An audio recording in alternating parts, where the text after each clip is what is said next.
சத்தியமா பிரியங்கா வந்து இத எதிர்பார்த்திருக்கவே மாட்டாங்க. அந்த மாரி பயங்கரமான ஒரு ஷாக்கிங்கான ஒரு விஷயங்கள் தான் பேக் டூ பேக் வந்து அவங்களுக்கு அந்த ஒரு டாஸ்க்ல வந்து நடந்தது.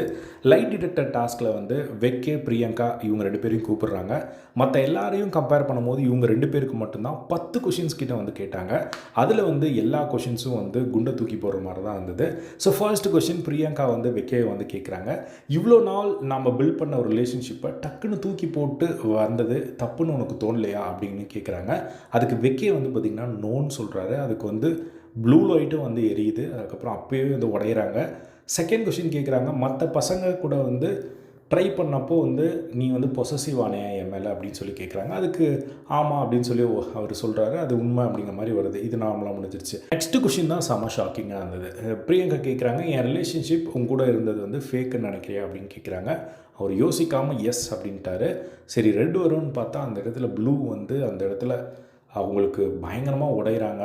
அவங்களால கண்ட்ரோலே பண்ண முடியல. அதுக்கு ஒரு எக்ஸ்ப்ளனேஷன் கொடுக்க வராங்க. அந்த இடத்துல வேணாம் ஸ்டாப் பண்ணுறாங்க. எனக்கு எந்த ஒரு எக்ஸ்ப்ளனேஷனும் தேவையே இல்லை அப்படிங்கிற மாதிரி வந்து சொல்கிறாங்க. ஸோ பழகுறப்பவே எனக்கு இதெல்லாம் அவங்களுக்கு பழகுறப்பவே தெரில போல அப்படிங்கிற மாதிரிலாம் வந்து அவங்க சொல்லிகிட்டு இருந்தாங்க. ஸோ நெக்ஸ்ட்டு 4வது கொஷின், நீ பேசின விஷயம் வந்து நான் பேசின விஷயங்கள் உனக்கு வந்து நான் மேனிப்புலேட் பண்ணுறேன்னு நீங்கள் நினச்சியா அப்படின்னு கேட்கும்போது அதுக்கும் யோசிக்காமல் எஸ் அப்படின்னு சொல்கிறாரு. ப்ளூ லைட்டும் வந்து எரியுது. திரும்பவும் வந்து பிரியங்கா அந்த இடத்துல உடையிறாங்க. ஸோ அவங்க வந்து லிட்டரலாக அழுதுட்டாங்க. ஸோ ஃபீலிங்ஸ் கூட வந்து தெரியாமல் வந்து இருந்திருக்காங்க. ஸோ ரொம்ப கஷ்டமாக இருந்தது. என்னால் அந்த இடத்துல பேசக்கூட வந்து முடியல அப்படிங்கிற மாதிரி வந்து அவங்க சொல்லியிருந்தாங்க. நெக்ஸ்ட் வந்து பார்த்திங்கன்னா 5வது கொஷின், ஸோ ஃப்ரெண்ட்ஷிப் லவ்வாக மாறணும் அப்படிங்கிறதுல உடன்பாடு இருக்கா சிந்துரி சொன்ன மாதிரி அப்படின்னு கேட்டதுக்கு அவர் நோன்னு சொல்கிறாரு. பட் ஆனால் அந்த இடத்துல இல்லை இவர் பொய் சொல்கிறார், இவருக்கும் அந்த நம்பிக்கை இருக்குது அப்படிங்கிற மாதிரி வந்து உடன்பாடு இருக்குது அப்படிங்கிற மாதிரி ரெட்டுன்னு வருது. அதுக்கு வந்து அவர் வந்து ஜென்ரல் ஸ்டேட்மெண்ட்டாக சொன்னேன் அப்படிங்கிற மாதிரி ஒரு விளக்கம் வந்து கொடுத்தாரு. நெக்ஸ்ட் அப்டேட் வெக்கே வராரு.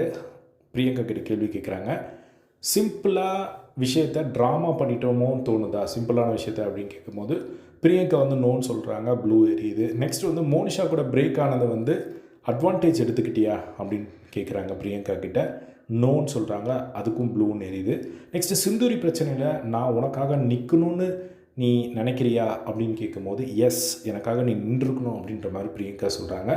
அதுக்கு வந்து ப்ளூ லைட் எரியுது. ஸோ நெக்ஸ்ட்டு வந்து அந்த பேக்கிங் அண்ட் பாட்ரி டாஸ்கில் வந்து வேணும்ட்டே நீ வந்து பேக்கிங்லேருந்து பாட்ரி செலக்ட் பண்ணதுக்கான காரணம் என்ன வந்து நான் ஏதாவது எஃபர்ட் போடுறேன்னா இல்லையா அப்படிங்கிறத பார்க்குறதுக்காகவா அப்படிங்கிற மாதிரி கேட்குறாங்க. அதுக்கு வந்து பார்த்திங்கன்னா பிரியங்கா வந்து எஸ் அப்படின்னு சொல்கிறாங்க. ஆனால் அந்த இடத்துல இல்லை இவங்க பொய் சொல்கிறாங்க அப்படின்னு சொல்லி ரெட் லைட் எரியுது. அதில் வந்து பார்த்திங்கன்னா அவங்க ஒரு எக்ஸ்ப்ளனேஷன் வந்து கொடுக்குறாங்க. இல்லை நான் உண்மையிலே வந்து நான் அவர் எனக்காக எஃபர்ட் போடுறாரு அப்படிங்கிறதுக்காக தான் நான் பண்ணேன். ஸோ அதை வந்து பொய்யா சொல்லிட்டேன் அப்படிங்கிற மாதிரி அவங்களே ஒத்துக்கிட்டாங்க. நெக்ஸ்ட் வந்து நம்ம ஸ்பெண்ட் பண்ண மூமெண்ட்ஸ் எல்லாமே வந்து 100% வந்து ஜென்யூனாக இருந்ததா அந்த ஃபர்ஸ்ட் டேட் போனப்போ அப்படின்னு கேட்கும்போது எஸ்ன்னு சொல்கிறாங்க. அந்த இடத்துல ப்ளூ லைட் வந்து எரியுது. ஸோ இந்த மாதிரி வந்து பார்த்திங்கன்னா டோட்டலாக வந்து கொஷின்ஸ் வந்து இவங்க ஒரு 10 கொஷின்ஸ் கிட்ட கேட்டாங்க. இதில் 2 ரெட்டு தான் வந்தது. பட் உங்கள் எஸ்ன்னு சொன்ன விஷயங்கள் எல்லாமே ரொம்ப பீக்காக இருந்தது. என்னடா அது அப்படிங்கிற மாதிரி வந்து இருந்தது. பட் இப்போ இந்த டாஸ்க் மூலமாகவே வந்து தெரிஞ்சிருச்சு பிரியங்கா அண்ட் வெக்கே இவங்க 2 பேருக்கும் செட்டே ஆகாது, இவங்க 2 பேரும் சேரவே மாட்டாங்க அப்படிங்கிறதுக்கான ஒரு கன்க்ளூஷன் மாதிரி தான் இந்த டாஸ்க் இருந்தது வந்து பார்க்க முடிஞ்சுது. ஸோ இதுதான் நடந்தது. ஸோ இதே மாதிரி மற்ற உங்களுக்குள்ளே என்ன நடந்தது அப்படிங்கிறத அப்டேட் பண்ணிக்க செக் அவுட் பண்ணி பாருங்கள். இதே மாதிரி எல்லா செகண்ட் லவ் அப்டேட்ஸ் தெரிஞ்சுக்க நம்மளோட சேனலை சப்ஸ்கிரைப் பண்ணி சப்போர்ட் பண்ணுங்கள். தேங்க்ஸ் ஃபார் வாட்சிங்.